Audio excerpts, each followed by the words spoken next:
Business busy nice. Rachana Srihari Krishna.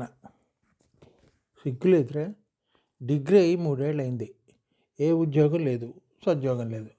ఇంకా ఎన్నాళ్ళు నేను ఎద్దులాగా పోషించాలిరా? నీతో చదువుకున్న రంగాగాడు, రామ్మోహను చాలా చక్కగా ఉద్యోగాలు చేస్తూ నెలకి ఇంతని వాళ్ళ అమ్మా నాన్నలకి పంపుతున్నారు. ఇంకెన్నాళ్ళు నేను పోషించాలిరా దరిద్రుడా? ఏనాడు ఏ పాపం చేశానో ఇలా అనుభవిస్తున్నా. ఛీ, నీ బతుకు చెడ.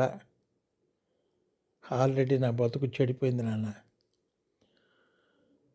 నువ్వు కాదు, నేను ఏనాడు ఏ పాపం చేశానో, ఏ జన్మలోనూ ఓ పెద్ద ఆఫీసర్ అయ్యి ఎంతమంది నిరుద్యోగుల పొట్ట కొట్టానో. అందుకే నా జీవితంలో ఉద్యోగం వచ్చే రాత కనబడడం లేదు. అంతా నా కర్మ అంటూ బయటికి పోయాడు శ్రీనిధి. సరస్వతి, వాణి ఇలా పేర్లు పెట్టుకున్న నాకు తెలిసిన చాలామంది చదువులో వెనకబడి ఉన్నారు. అలాగే నేను కూడాను. శ్రీనిధి. శ్రీ అంటే లక్ష్మి, నిధి అంటే సంపద. నా జీవితంలో శ్రీ లేదు, నిధి లేదు. 10 రూపాయలు కావాలన్నా అడుక్కోవడమే. ఛీ, నా బతుకు చెడ. ఎంత బాధపడకపోతే నాన్న అలా మాట్లాడతారు? బాధ అనే బుడగ పగిలిపోయి అలా మాట్లాడారు. వయసు పైపడుతుంది. ఎంతకని కష్టపడతారు పాపం. ఆయన బాధలో అర్థం ఉంది. నా జాతకమే ఇలా తగలబడింది. ఇలా అనుకుంటూ ఎక్కడెక్కడో తిరిగి రాత్రి 11 గంటలకి ఇల్లు చేరాడు శ్రీనిధి. వద్దు అని ఎంత చెప్పినా అన్నం తినేంత వరకు ఊరుకోలేదు అమ్మ. అన్నం తిని పడుకున్నాడన్న మాటే కానీ నిద్ర పడటం లేదు. లేచి చకచకా తన బట్టలు ఓ సూట్ కేసులో సర్దుకొని నెమ్మదిగా చప్పుడు చేయకుండా బీరువా వైపు వెళ్ళి ఓపెన్ చేసి నిన్ననే తన జీతాన్ని బీరువాలో పెట్టిన నాన్న నెల కష్టార్జితాన్ని తీసుకుని ఇంట్లోంచి బయటపడి బస్టాండ్కి వచ్చి ఏ ఊరి బస్సో కూడా చూడకుండా ఎక్కి కూర్చున్న శ్రీనిధి దగ్గరికి వచ్చి టికెట్ తీసుకోండి అంటున్న కండక్టర్కి డబ్బులు ఇచ్చి ఆఖరి స్టేజ్కి టికెట్ ఇవ్వండి అని డబ్బులు ఇచ్చాడు శ్రీనిధి. మొన్నటి పొద్దున 7:30కి బస్సు ఆగింది. ఇదే ఆఖరి స్టేజ్, దిగండి అన్న కండక్టర్ అరుపుతో మెలకు వచ్చి సూట్ కేసు తీసుకుని బస్సు దిగాడు. అప్పుడు చూశాడు తను ఏ ఊళ్ళో బస్సు దిగాడు. ఏంటి, ఇది కాకినాడ? కాకినాడలో దిగానా? అమ్మయ్య, ఇక్కడ నాకు తెలిసిన బంధువులు కానీ స్నేహితులు కానీ ఎవ్వరూ లేరు అనుకుంటూ సూట్ కేసు తీసుకుని ఓ 10,000 దాంట్లోంచి తీసుకుని లాక్ చేసి క్లోక్ రూమ్లో పెట్టి బస్ స్టాండ్ బయటికి వచ్చాడు. ముందు ఓ చిన్న రూమ్ వెతుక్కోవాలి అంటే బస్ స్టాండ్ బయటికి వచ్చాడు శ్రీనిధి. మధ్యాహ్నం వరకు ఓ 5-6 వీధులు తిరిగితే ఓ చోట ఓ చిన్న గది దొరికింది. ఓ నెల అడ్వాన్స్ ఇచ్చి ఓ హోటల్లో భోంచేసి తిరిగి బస్ స్టాండ్కి వచ్చి సూట్ కేసు తీసుకుని మధ్యలో ఓ చాప, ఓ దిండు, ఓ చిన్న తాళం కొనుక్కొని రూమ్కి వచ్చాడు శ్రీనిధి. బాగా అలసిపోవటం వల్ల నిద్ర వచ్చేసింది. తెల్లారి లేచి ముఖం కడుక్కొని బయటకు వచ్చి కాఫీ తాగుదామని రూమ్ బయటకు వచ్చాడు శ్రీనిధి. అప్పుడు గుర్తుకొచ్చారు అమ్మా నాన్నలు. ఎవటి కొంపకో పోయింటాడు, అలవాటేగా మనకి అని అమ్మతో నాన్న అనుంటాడు. సాయంత్రం అయిన తర్వాత తెలుస్తుంది డబ్బుతో తను ఉడాయించానన్న సంగతి. తను చేసింది తప్ప. పాపం నాన్న నెల కష్టార్జితాన్ని దొబ్బుకొచ్చేశాడు. ఉద్యోగం వచ్చి రావట్లేదు. అయినా నాకు వచ్చిన అత్యవసర మార్కులకి ఎవడిస్తాడు ఉద్యోగం? ఎక్కడ దొరుకుతుంది ఉద్యోగం? ఆ భగవంతుడు మళ్ళీ నా బాల్యం నాకు ప్రసాదిస్తే అత్యవసర మార్కులతో పాస్ అయి అరకొర జీవితాన్ని, ఉద్యోగం రాని జీవితాన్ని సాగిస్తున్న నేను నిర్లక్ష్యం చేసిన నా చదువును మళ్ళీ బడికి వెళ్ళి చక్కగా చదువు అన్నదే నా కోరిక అనుకుంటూ తన ఆలోచనలకు తనే నవ్వుకున్నాడు శ్రీనిధి. ఆయనగా ఉద్యోగం చేస్తే ఎంత వస్తుంది నెలకి? అందుకే ఏదైనా వ్యాపారం చేసి డబ్బు సంపాదిస్తే సరిపోతుంది. దొబ్బుకొచ్చిన డబ్బులు అయిపోయేలోపు ఏదైనా చిన్న బిజినెస్ పెట్టి ఎంతో కొంత సంపాదించుకోవాలి. ఏ వ్యాపారం చేయాలి? ఆల్రెడీ తను తెచ్చిన సొమ్ములో ఓ 10,000 అయింది. ఇంకా 50,000 మాత్రమే క్యాష్ ఉంది. నాకు వచ్చిన మార్కులకి ఎలాగూ ఉద్యోగం వచ్చి చావదు, వచ్చే ఛాన్సే లేదు. కాబట్టి ఒక చిన్న వ్యాపారం మొదలెడతా. బాగా డబ్బు సంపాదించే వరకు ఇంటికి వెళ్ళను. ఒకవేళ నా ఉద్దేశం నెరవేరకపోతే నేను అమ్మా నాన్నల్ని చూసినదే నా ఆఖరి చూపు అవుతుందని అనుకుంటుంటే కళ్ళు చెమర్చాయి. కళ్ళు తుడుచుకొని బయటికి వచ్చి మధ్యాహ్నం 2 అవుతుంటే ఆకలేసి హోటల్కి వెళ్ళి లంచ్ ఆర్డర్ ఇచ్చాడు. ఒక పప్పు తప్ప కూరలన్నీ పరమ చండాలంగా ఉన్నాయి. అంతే, ఓ బ్రహ్మాండమైన ఆలోచన వచ్చింది. మార్కెట్కి వెళ్ళి ఓ చిన్న రీఫిల్ గ్యాస్ సిలిండరు, 4-5 గిన్నెలు, గరిటెలు, మార్కెట్ నుండి సరుకులు, కూరగాయలు అన్నీ తీసుకొచ్చాడు ఓ 15,000 రూపాయలతో. నీకు ముందు ఏది చేయాలనిపిస్తే అదే చెయ్యి. అలా కాకుండా వేరే పని చేస్తే నీ మనసంతా మొదట నువ్వు అనుకున్న దానిపైనే ఉంటుంది. అందుకే నువ్వు ముందు ఏది అనుకుంటే అదే చెయ్యి అని ఇంటర్లో మా తెలుగు లెక్చరర్ గారు అన్న మాటలు గుర్తుకొచ్చి ఇంటి ఓనర్ పర్మిషన్తో చిన్న కర్రీ పాయింట్ బిజినెస్ ప్రారంభించాడు శ్రీనిధి. అమ్మ వంట చేసేటప్పుడు ఏ కూరలు ఎలా ఉండాలి, ఎంతంత పాళ్ళు వేయాలి, కూరలు రుచిగా ఉండాలంటే ఏ కూరకి ఏ కాంబినేషన్ ఐటెంలు కలిపితే ఎంత రుచిగా ఉంటాయో చూశాడు. అదే ఇప్పుడు ఉపయోగపడింది. 3 గంటల కల్లా వండిన అన్ని కూరలు అమ్మేశాడు.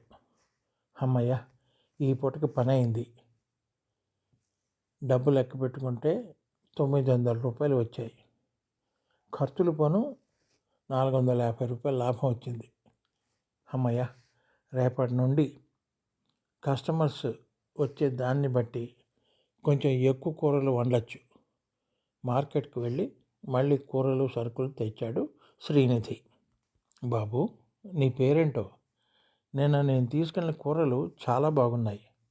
అవును, రోజు ఇక్కడ పెడతావా అంటున్న కస్టమర్కి చాలా థ్యాంక్స్ సార్.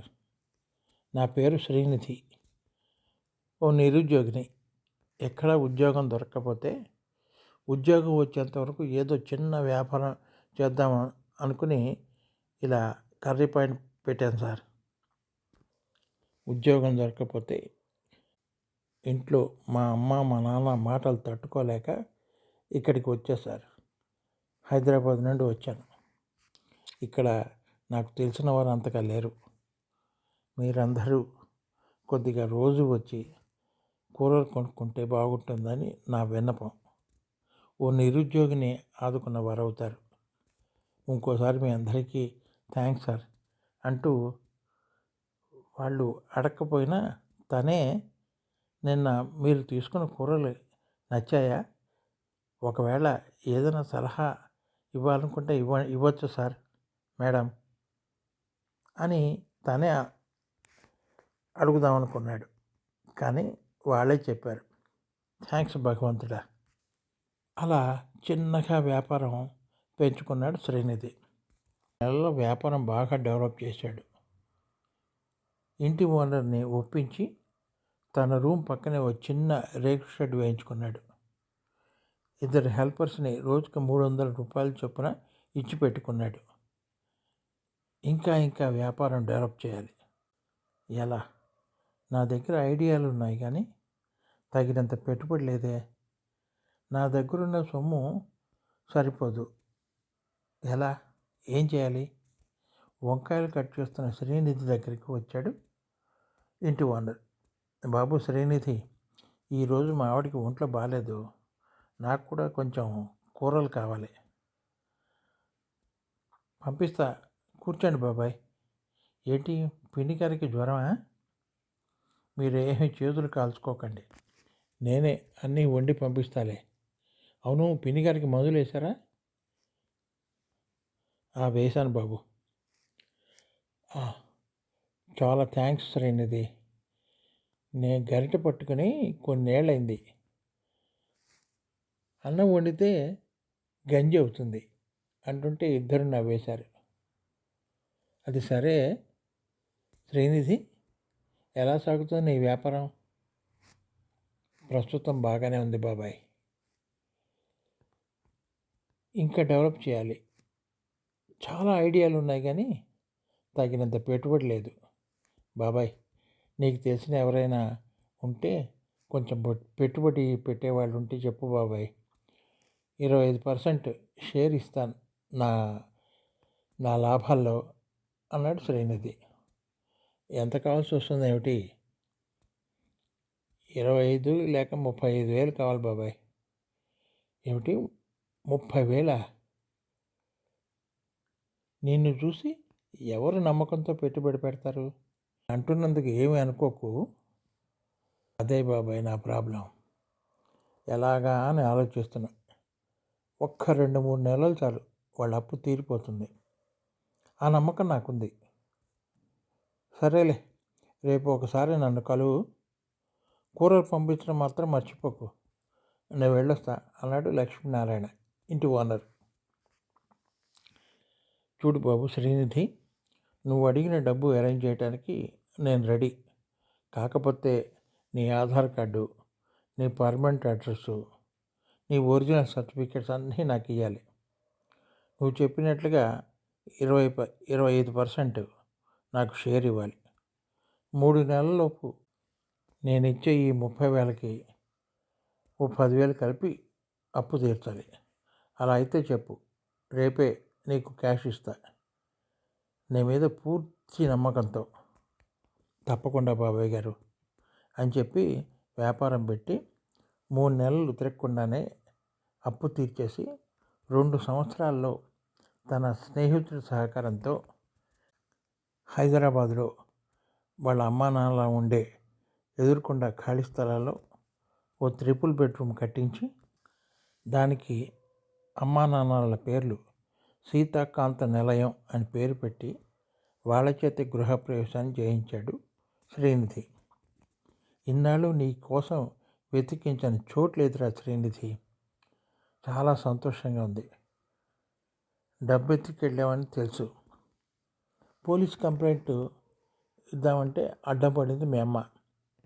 బాగుపడి వస్తాడులేంటి అంటే ఆగిపోయా.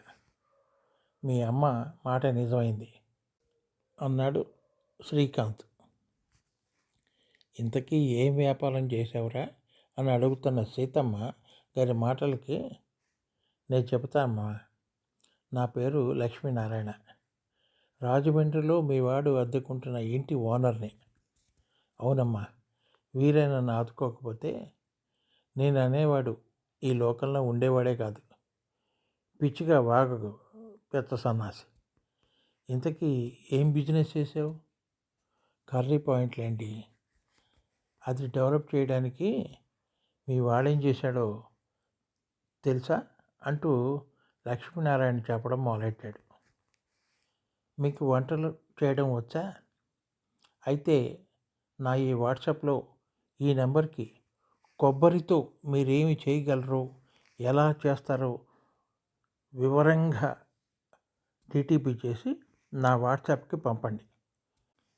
వచ్చిన వంటకాలలో మా జడ్జెస్ ఇచ్చిన వంటకాలకి మొదటి బహుమతిగా 5 గ్రాముల బంగారం, రెండవ బహుమతిగా 3 గ్రాముల బంగారం, 2 కన్సలేషన్ బహుమతులుగా ఒక్కొక్కటి 2 గ్రాముల బంగారం చొప్పున బహుమతులు ఉంటాయి. మీకు తెలిసే ఉంటుంది, చాలామంది సెలబ్రిటీస్లు యాడ్స్ ఇస్తూ ఉంటారు. మీకు బాగానే ఉంటాయి ఆ యాడ్స్.